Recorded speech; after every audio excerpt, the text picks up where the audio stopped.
I bid you welcome.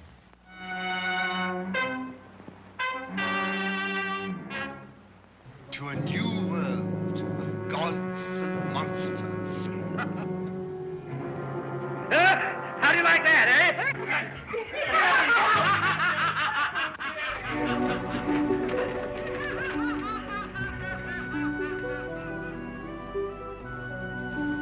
Even a man who's pure at heart and says his prayers by night may become a wolf when the wolfbane blooms and the moon is full and bright. I love dead. Hate living. It's a perfect night for mystery and horror. The air itself is filled with monsters.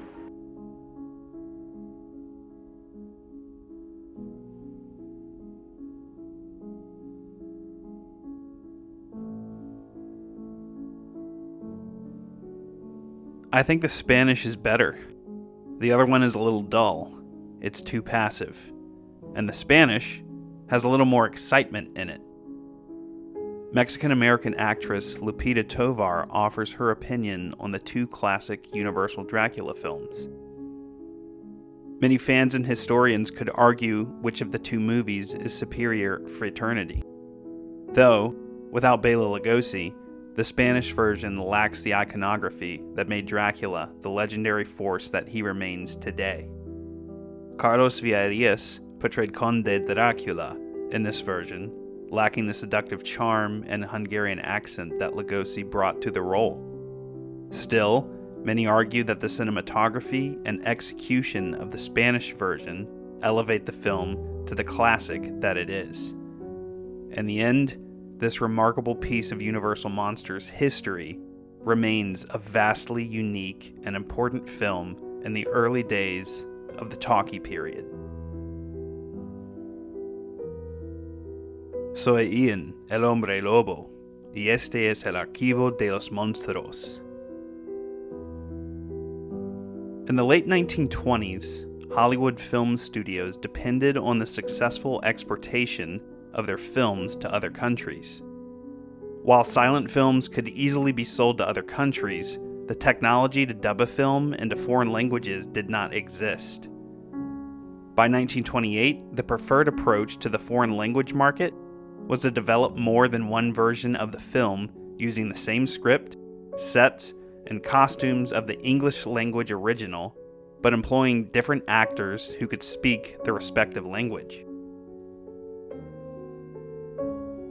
Comedians such as Laurel and Hardy or Buster Keaton, who were more important to their pictures than the execution of the films, appeared in foreign language versions of their films, reading their lines in each language phonetically off of blackboards.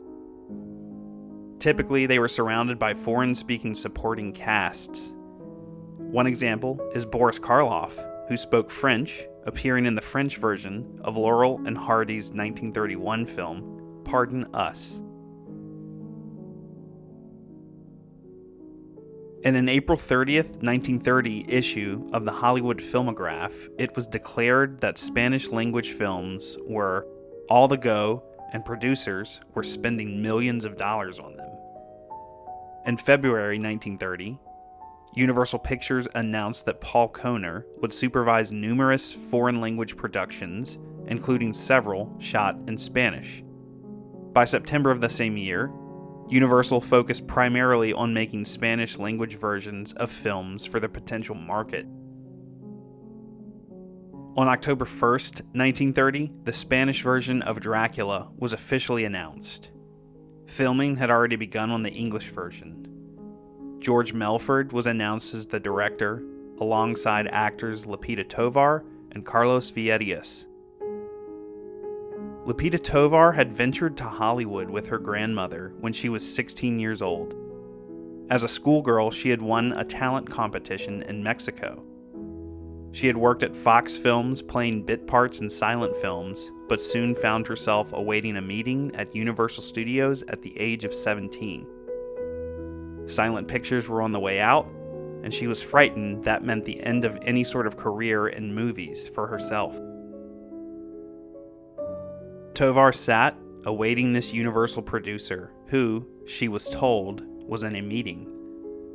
She was sitting in the bungalow-style office on the Universal lot, while a tall man with an intimidating gaze continued to enter and leave the room.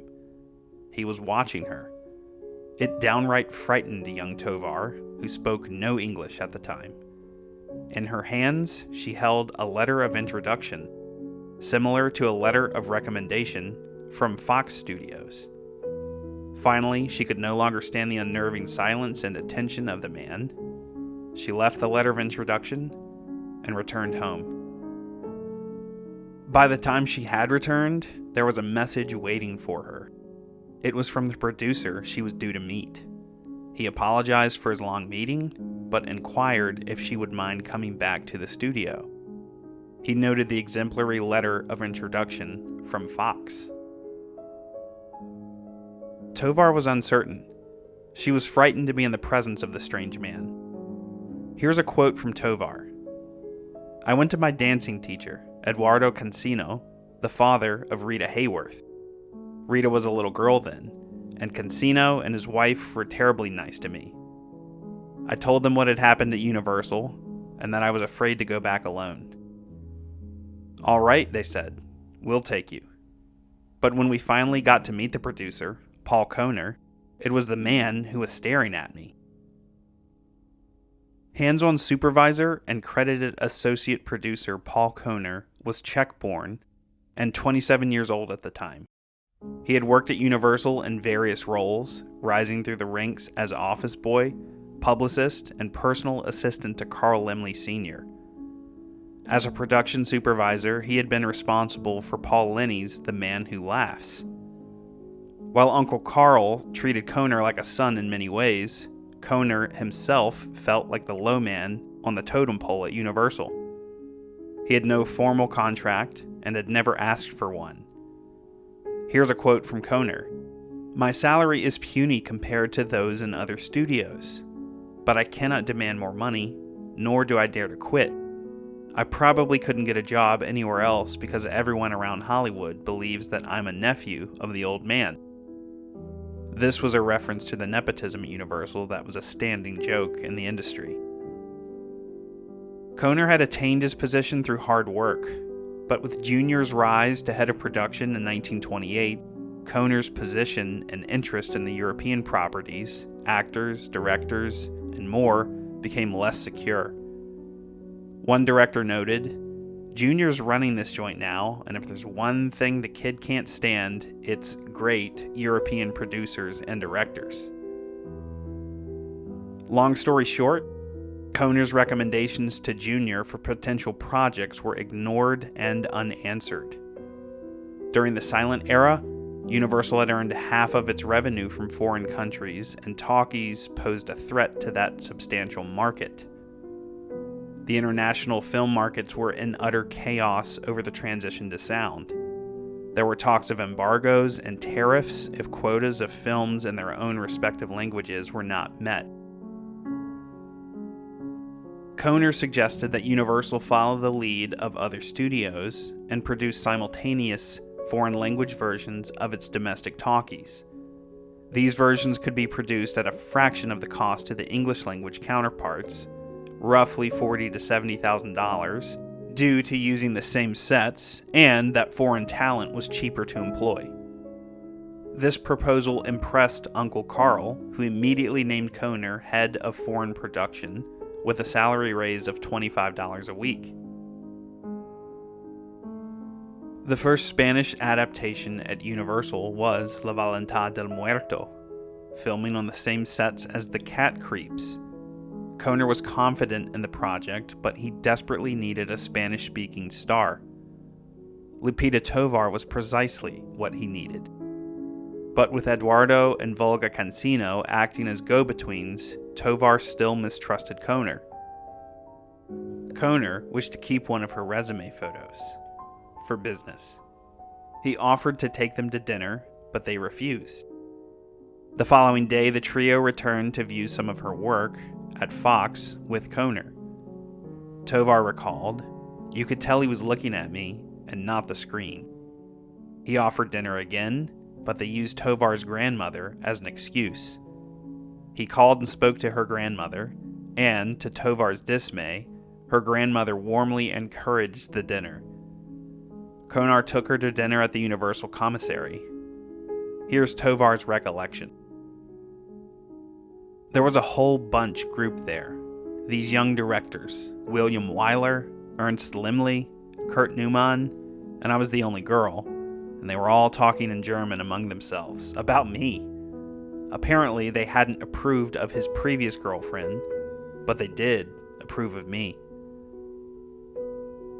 Interestingly enough, before his relationship with Tovar, Kohner was in a romantic relationship with silent-era heartthrob Mary Philbin, best remembered for her roles in Universal's The Phantom of the Opera and The Man Who Laughs. They were in a committed relationship from 1923 through 1927. They were engaged in 1926, but never married due to the disapproval of her parents. In a 1929 issue of Motion Picture Story magazine, it was rumored the couple was to be married, but that never happened. When Kohner died, he still had love letters Philbin had written to him. She had also kept his letters to her. Kohner paid Tovar $25 a night to film Spanish introductory sequences for Universal's musical, The King of Jazz. Tovar planned to return to Mexico after deciding there was no money in films. Kohner convinced Limley to give her a contract. With Kohner's enthusiasm, Tovar was cast as the female lead in La Voluntad del Muerto, without a screen test. It took quite some time for Tovar to adjust to the acting life. She still thought of herself as a schoolgirl, not a movie star. La Voluntad del Muerto was a smash hit in Mexico. One of Tovar's public appearances there nearly started a riot, and she had to be lifted out of the mob on top of a police car. Following La Voluntad del Muerto, Tovar's family wished for her to return home. Kohner wasn't willing to lose her. Universal's legal department informed Tovar's father that they were exercising their contract option on his daughter. Her next film would be the Spanish version of Dracula. Kohner's choice of director was George Melford, who had more than proven himself a worthy director by this point in time. His high note was directing Rudolph Valentino in 1921's The Sheik. After a long stint at Paramount, he began at Universal, ultimately working on the studio's Spanish films. He couldn't speak the language fluently, working with the actors through an interpreter. His director credits for Spanish films include La Voluntad del Muerto, the Spanish version of The Cat Creeps. The screenplay for the Spanish version of Dracula was adapted by Baltasar Fernandez Quiu, from the English version by Garrett Fort. The screenplay differs by expanding several dialogue exchanges, rearranging scenes, and adding additional material with Renfield and Martin for comic relief. Cinematographer George Robinson brought a highly mobile camera that rivaled Karl Freund on the English version. Robinson would later shoot many of Universal's most memorable horror classics, including all of the Dracula sequels, from Dracula's Daughter in 1936 through House of Dracula in 1945. Kohner, Melford, and Robinson worked closely as a team. Tovar remembered Kohner as a meticulous perfectionist during production, determined to improve everything. Nearly every shot of the English version was studied and shot differently in the Spanish version. Carlos Villarias was born in Cordoba, Spain on July 7, 1892, as Carlos Villarias Llano. He would later star in some English-language roles during the 1930s and early 40s, including the part of the head waiter in Border Town with Paul Mooney and Bette Davis in 1935. Barry Norton played Juan Harker. Norton, born Alfredo Carlos Birabin, was an Argentine-American actor. He appeared in over 90 films, beginning in the silent era from 1925 until his death in 1956. Like many others in the cast, he is best remembered for his role in Dracula. He played an uncredited role as a gambler at Rick's in 1942's Casablanca. Pablo Alvarez Rubio starred as the over-the-top Renfield. Some adore his lunacy-riddled performance, which the actor seems to fully buy into and revel in. Still, others criticize the role as too over-the-top. It appears that Rubio gave his all, much like Dwight Fry in the English version. He certainly overshadows Villarias' Dracula. Eduardo Arozamena rounds out the principal cast as Van Helsing, much more forgettable against Edward Van Sloan's rolling R's and well-timed pacing. An interesting side effect of the cast is the outcome of a mixture of dialects, since the cast came from Mexico, Spain, and Central and South America. Production on Dracula began on October 10, 1930, 11 days after the English version had begun filming. The Spanish production utilized the same sets, filming at night. At certain times, the crews would shoot on the same day. Tovar recalled, "The American crew left at 6, and we were ready. We started shooting at 8. At midnight, they would call for dinner." Unlike the English version, Kohner realized that they would save a great deal of time and effort by shooting out of sequence. He scheduled scenes and sets accordingly. Tovar also remembered that a moviola was kept on the set, allowing the filmmakers to view footage shot from the English version filmed from the day. The only actor allowed to view the footage was Carlos Villarias. He was encouraged to be as Lugosi-like as possible. He even wore the same hairpiece as Bela. The casts of each respective version were introduced to each other. Tovar recalled that they were very nice, but condescending. We were the children, and they were the grown-ups, you see. Unlike the Cat Creeps, where Kohner was welcomed by director Rupert Julian as an artistic consultant, he was not welcomed in the same role by Todd Browning. There were never photographs taken of the casts and crew of each version together, and the producers continued on their separate ways. The Spanish film moved very quickly. So quickly, in fact, that many of the sets were not completely staged when Kohner was ready for them. Carfax Abbey, for instance, was completely devoid of cobwebs and dust. That didn't stop the crew, however. They simply compensated with atmospheric lighting. Tovar remembered the cast and crew being very relaxed. Quote, "They didn't pay us much, but we didn't complain. We were happy to have some money. Most actors were starving. So it was manna from heaven. We had tremendous respect for George Melford. The director of Valentino was to us like a god. We did everything that was required of us, worked 24 hours a day, did publicity. We were the most obedient crew, and there was no union then." End quote. There's a brief outtake of Bela Lugosi from the English version intercut, showing Dracula's arrival at the London Concert Hall. The third reel also ends with an outtake from The Phantom of the Opera, showing the curtain rising on a corps de ballet. Carla Laemmle and hunchbacked dwarf actor John George are the only actors with speaking parts that appear in both versions of the film. Carla plays the same role, reading from the tour guide book in each, while George is part of the group of men sitting around Van Helsing. He speaks the word Nosferatu. He is on the extreme right in the Spanish version and on the left in the English version. In an interview with Tom Weaver, Tovar painted a picture of the production. Quote, "The idea was to make the Spanish version for as little money as possible, so they used the same sets and everything. And those Spanish-speaking actors were not demanding big salaries. We didn't know any better, and everybody was very happy to get a job. Most of them had been having little parts in silent films, and many of them had even played extras, even though they had a name in Spain and Mexico. When Universal said, "The role pays so much," you didn't argue. You said, "Fine." Also, I was always there almost an hour early so that I would feel at home on the set, so that I would feel that I was secure. Many times I went in and the crew hadn't arrived yet, so I would sit there in the dark until they came and started lighting the place up.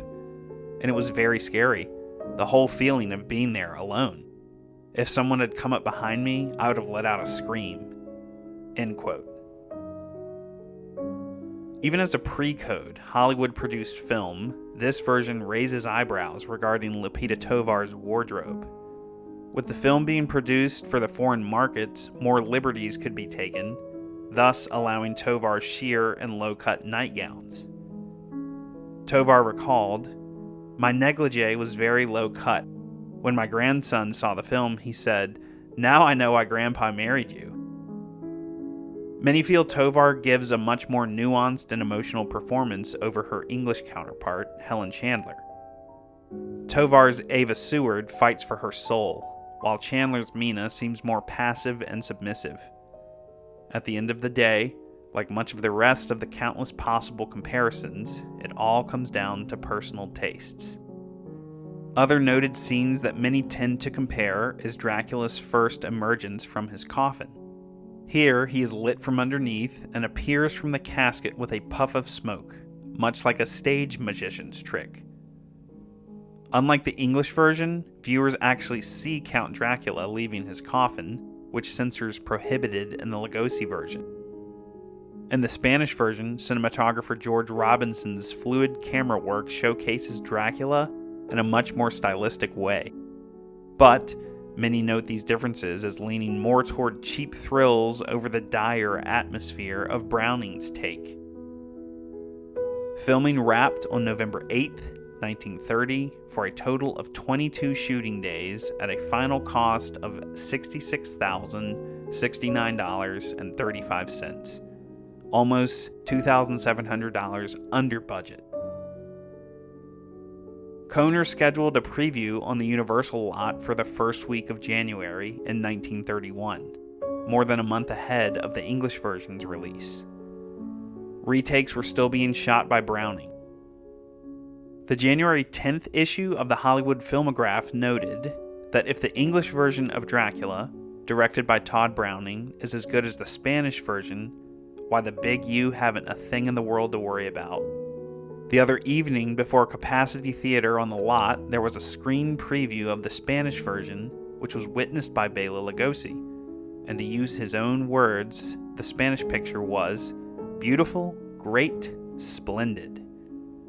The Filmograph continued, offering praise to Paul Kohner. The Spanish Dracula was far above anything he has yet turned out on the lot. Kohner knows the foreign picture desires perfectly. Dracula opened in Mexico City on April 4th, 1931, where it played through the entire month. Unlike the American pattern of release, it opened first at the Cine Mundial, a neighborhood theater, building by word of mouth for a 4-theater engagement in the primary circuit of the Monumental, Teresa, Odeon, and Granat cinemas. Mexican newspapers were full of praise, hailing Lupita Tovar as La Novia de Mexico. A headline in the Mexico City daily, El Universal, promised that Dracula will amaze Mexico, adding that the film was an absolute triumph. Another review found the film to be disturbing, but added it was unlike anything we've seen before on the screen. The film opened in Los Angeles on May 8th, 1931, at the California Theater. Bela Lugosi made a guest appearance on stage alongside Lupita Tovar and Carlos Villarias. For 1 week, moviegoers could see both the English and Spanish versions in theaters only a few blocks away from one another. The English version was playing at the Fox Palace. The Spanish version of Dracula was one of the final foreign-language films produced in Hollywood. The Great Depression had fully sunk in, and film studios had to consolidate, cutting back on even their domestic productions. The Spanish version of Dracula was shown in Spanish-speaking countries until the 1950s. For reasons unknown, Universal never registered a copyright on the film, nor did it make preservation prints on safety stock. The film remained largely unseen for many decades following its release. The third reel of the film was particularly notorious as the negative had fallen prey to nitrate decomposition by the time the American Film Institute made an archival print for the Universal retrospective at the Museum of Modern Art in 1977. That reel contained Dracula's wives, the scene aboard the ship, as well as the scene at the London concert hall. Rumors spread that a complete print of the film was in the possession of the Cuban Film Archives in Havana. With the generous cooperation of the Cinemateca de Cuba and the permission of the U.S. Treasury Department, whose regulations restricted the travel of United States citizens to Cuba, author David J. Skal was able to visit Havana in June of 1989 to study in detail the only complete print of the film in existence at the time. Coincidentally, it had just enjoyed a brief public revival at the Cinemateca's theater, the Rampas, in downtown Havana. Following the publicity surrounding the release of David J. Skal's book on the pop culture history of Dracula, Hollywood Gothic, Universal began a meticulous restoration of the Spanish version of Dracula with assistance of the UCLA Film Archive, which obtained the missing third reel from Havana. Because of the U.S. Treasury restrictions on commercial trade with Cuba, Universal could not directly do business with the Cuban archive. Fortunately, educational institutions had much more latitude. The restored print was unveiled at the Directors Guild Theater in Los Angeles in November 1992, the same day as the premiere of Francis Ford Coppola's Bram Stoker's Dracula. It wouldn't be long before the film saw its official home video release in the second or third wave of MCA Universal's The Classic Collection VHS series, subtitled A Collector's Treasure. It was a massive, nearly miraculous triumph that the entire film was restored and available for classic horror and Universal monster aficionados to own the long and complete film.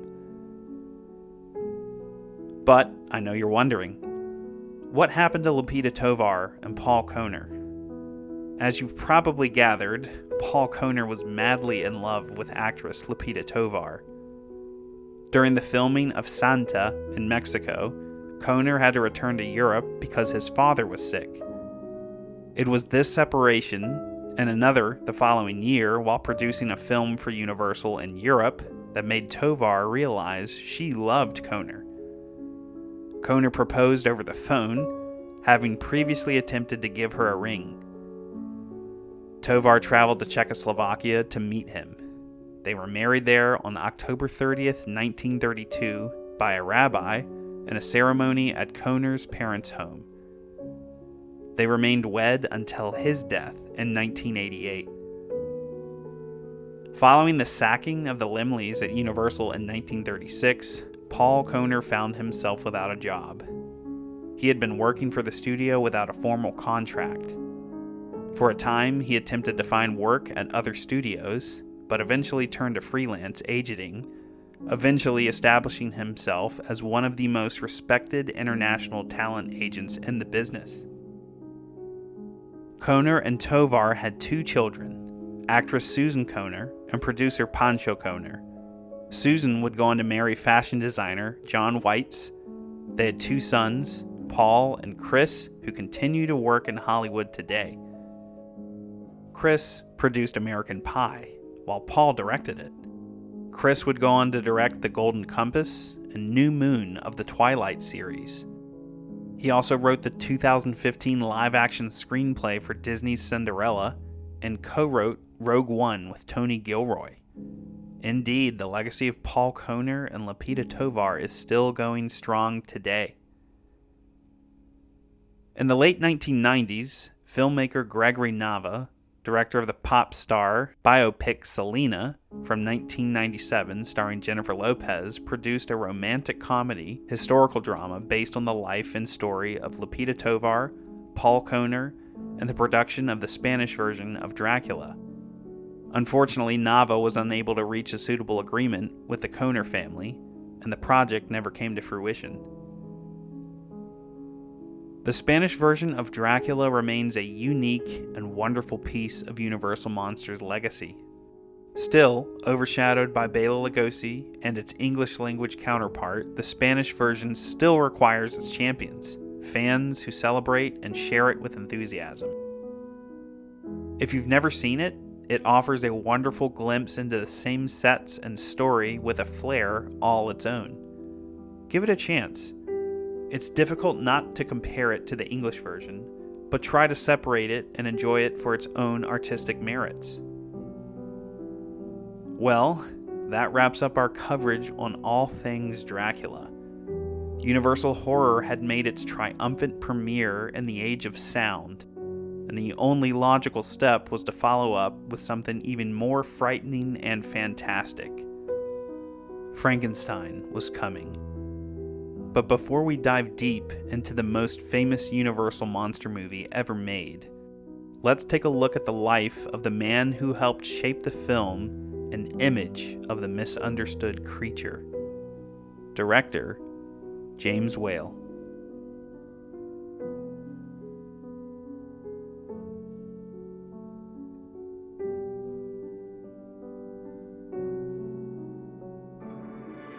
This episode of the Monster Archives was written and produced by me, Ian Bates.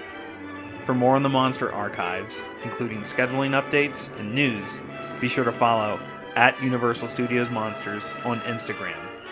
And thank you for listening.